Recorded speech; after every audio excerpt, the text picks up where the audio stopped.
The first time Mickey's smile changed, Inez noticed it in a neighborhood cinema with a plaster ceiling and the smell of old caramel. It was 1932, and the usher turned on the projector as if drawing a lightsaber. The children vibrated in the wooden seats. The mothers whispered that the new mouse came with modern music. And the pianist, who hardly had any work left, watched the speaker hanging like a strange fruit. Inez, who was then a young teacher, leaned toward her shyest student to tell her that it was nothing, that cartoons don't bite. And yet, when Mickey looked at the camera and smiled with all the teeth a drawing can afford, she felt as if someone was whispering a secret in her ear without saying a word. That piece, The Whistling Dock, arrived with a strange murmur. They said the studio was testing a clearer sound system, that finally the laughter would have edges. "We will hear everything, even the silence," the projectionist announced proudly. On screen, Mickey was not cruel, just meticulous. He chased a mischievous cat who played pranks on a ship, and each prank was met with a reprimand timed like a metronome. The strange thing was the way the mouse stopped the action to see if the punishment had taken effect, like an overly attentive teacher. The audience laughed, yes, but the bursts of laughter carried an echo of obedience. Inez, without yet knowing why, never looked at cartoons the same way again. Thousands of kilometers away, Nora moistened the tip of the brush on a long table in Burbank. Her job in the ink and color department consisted of outlining and filling in patiently. That autumn, she received a memo with an instruction that caused a slight tremor in her wrist. Reduce iris. Increase brightness in pupils. The eye must grab the viewer's gaze. Nora read it twice. On the same sheet, a pencil sketch indicated a tiny extra line at the corner of the mouth. The expression should look like a smile, not laughter. Suddenly, Mickey was no longer trying to spread joy, but to make sure you looked at him. It wasn't a sudden shift, rather, a fine-tuning, like adjusting a radio until every word fits. The new shorts brought a more direct mouse. He pointed with his finger, marked rhythms, placed tools in their spot, and when something didn't fit, he stopped the music and made it fit. In the midst of the Great Depression, that passion for order seemed comforting. Distributors celebrated that children imitated Mickey at home. They tidied up toys, cleared the table while humming a melody with ascending notes, that brief whistle that would soon be heard in store elevators. "The mouse helps," some billboards proclaimed, and the phrase stuck like a decal. In schools, Mickey entered through a small door. Notebooks with his face, stamps saying, "Good job," and "You can do better." It wasn't imposition, it was comfort. A common language to reward and correct. The children drew his snout in the margins, accomplices to the order. Inez wondered when the classmate became the referee. Nora responded with small acts of rebellion.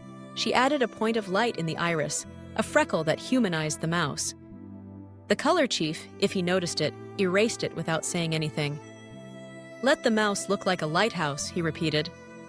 Nora thought of lighthouses that not only guide, but also watch. In Spain, amid changes and silences, Mickey was a breath and a promise of normality. The theaters showed him before the news. Children would whistle his melody as they left, a childhood tick. Inez, amid moves, continued teaching and used the mouse's stamp, a shadow of ink on her index finger, as if she too was pointing. In the United States, the mouse became a symbol of household efficiency. Public campaigns invited it to teach people to recycle grease, to turn off the tap while soaping their hands, to report if the factory smelled strange. It wasn't heavy-handed propaganda. It was a pedagogy of habit. "If you see something, say something, whistle 3 times, said a poster with its face. The 3-note whistle, the subtle gas flame, a tooth peeking out beneath the track. Always smiling, always the rule. People accepted it naturally, just as they accept a traffic light changing color without asking for permission. Some complained. Satirical magazines drew Mickey as a obedience clock, noting faults. But the mockery fed the symbol. The mouse looked with his new pupils and waited, patient, unsettling. Nora noticed it in every celluloid, in every shot where Mickey was silent before the joke, measuring the audience's behavior. Inez's laughter aged a summer matinee. Mickey visited a messy kitchen, lined up glasses, restored peace. There was no malice, but when the screen went dark, Inés wondered if that order calmed so much that it scratched the play. The mischief, the possibility of making mistakes without punishment. The parks and the architecture of the smile arrived. Nora entered through the arched door of Disneyland. The music stuck to her throat like warm honey. Everything begged, smiled, remembered please. In Watchful City, children found objects out of place. When they returned them, a whistle sounded and the loudspeaker whispered, "That's how I like it." The game taught a rule. Watching is fun. Inés, now with soft gray hair, traveled to California with a friend and strolled around there on an afternoon with a cloudless sky. She let herself be carried away by the music and the cotton candy while mentally noting how many times she had heard the word correct. She did not leave angry, far from it. There was tenderness in that cardboard theater. But as she stepped outside the park, she had the intuition that a character with a round smile had become the arbiter of goodness. Television turned the melody into a heartbeat. The commercials showed everyday gestures rewarded by Mickey's measured smile. The stickers rose in status, prize and warning. Inés invented alternative stamps, a winking dog, a tree that said, "We grow." The children responded differently when the symbol accompanied them. But the mouse was still on every backpack, silently applauding.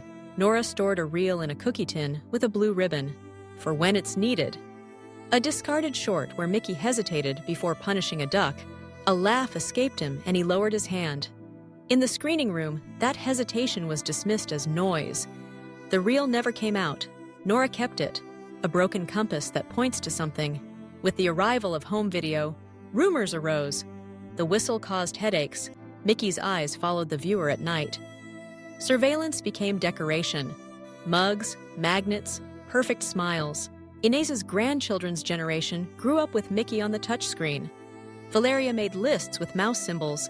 If she didn't complete one, she would hide the notebook as if she had committed a serious offense. Inés stamped the winking dog seal on it, and the girl laughed. Sometimes that was enough, a joke that disarms the judge. Meanwhile, Nora's reel was sleeping. It arrived at a university film archive, where a student projected it and found the eternal second. Mickey hesitates. The duck watches him. The clock rings. The mouse falters and turns the mess into a game. There is no whistle. There is humming. The room laughs with relief. The sequence runs on the internet. A crack in the symbol of efficiency. Forums and gatherings revisit old questions. Who teaches us to be good? What does it mean to point? When does pedagogy become surveillance? Nora, now older, confesses about the point of light, the iris, the blue ribbon. She doesn't look for big words. She just says, "I wanted him sometimes not to know what to do either." The rumor spreads through the circles of animators. Some return to Mickey millimeters of innocence, silences without judgment, stories where improvisation is celebrated. It is neither revolution nor surrender, but an invisible adjustment for those who do not look closely. Inés sees the sequence of the blue ribbon in her granddaughter's lap. In the video, silence slips in like a breeze. Valeria says, "She made a mistake, and it's no big deal." Inés smiles with a grimace that admits chaos, clumsiness, and dance. She understands that the mouse's wrong was not malice, but an excess of order. Driven by the times, loved by millions, it became a beacon that shines so brightly it's hard to close your eyes. But within that same beacon, there is room for a shy candle, a spool that remembers the right to hesitate. There are no simple villains in cartoons or outside of them. What happened with the mouse was a sum of adjustments, enthusiasm for measuring everything, a desire to teach without hurting that, when overdone, borders on surveillance. Nora understood it at her ink table. Inés sensed it in the cinema. Valeria learned it on a screen that fits in the hand. Between the three of them, they held the thread that prevents a beloved character from becoming a tyrant. The awareness that a laugh may not be in order. Sometimes, Inés hears the three-note whistle on a neighbor's phone and smiles, not with condescension, but with respect for what that sound means. She remembers the cinema, the first new sparkle in Mickey's eyes, the shy reel, and the possibility of straying kept in a cookie tin. If in another life she is born of ink, may someone paint her a point of light. I can order the world, but I will not command your laughter. Thus, the mouse that seemed to become evil remains as a portrait of an era that loved control. We will not hang horns on one who was born with round ears. It is enough to watch, not as he taught, but the opposite. That impulse of ours to make a smile a slogan. Perhaps a poorly repeated melody will disarm him. The whistle will turn into a hum. The pointing finger will become an open hand. And then the screen will ask for something else. To play, to make mistakes, to leave a glass out of place without fearing the verdict. In that small disorder, the mouse can become what it was at the beginning. A friend who enters the frame, looks at the camera and asks, "And now what?" Not to impose an answer, but to listen to ours.